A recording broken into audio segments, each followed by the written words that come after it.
অজুর ক্ষেত্রে পায়ে মোজা থাকলে পা ব্যতীত অন্যান্য অঙ্গ ধৌত করলে পায়ের মোজা না খুলে মোজা মাসে করলে অজু হবে কিনা?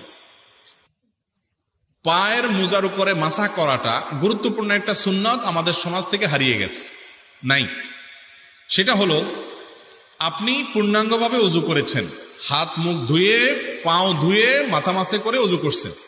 অজুর পর এবার অজু অবস্থা যদি আপনি মোজা পরেন, এই মোজা পরে যতক্ষণ পর্যন্ত মোজা না খুলবেন এর মধ্যে যদি অজু ছুটে যায়, আবার অজু করলে আপনি পাওটা ধোয়া লাগবে না, হাত ধোবেন, মুখ ধোবেন, মাথা মাসে করবেন, আর ওই মোজার উপরে ভিজা হাত একটু উপরের অংশে মুছে দিলেই অজু হয়ে যাবে। এটা একটা ছাড় ইসলামের, এবং এই ছাড়টা গ্রহণ করা সুন্নাত, নবী সাল্লাল্লাহু আলাইহি ওয়াসাল্লাম নিজে গ্রহণ করেছেন। কিন্তু মোজাটার ব্যাপারে আপনার কিছুটা ইখতিলাফ আছে। চামড়ার মোজা হলে কোনো কথা নাই, সবার মতো জায়েজ। আর কাপড়ের মোজা হলে সেটা খুব শক্ত, খুব টাইট, খুব মজবুত হইতে হবে, যেটা পরে দীর্ঘ পথ আপনি হেঁটে যেতে পারছেন। সেই ক্ষেত্রে একেবারে পাতলা পুতলা একেবারে জানাতনা মোজার উপরে মাসা করলে হবে না। তো মোজার উপরে মাসা করাটা সুন্নত, এবং এটা 24 ঘন্টা পর্যন্ত ভ্যালিডিটি থাকে, যে যতবার অজু করবেন আর পাও ধোয়া লাগবে না।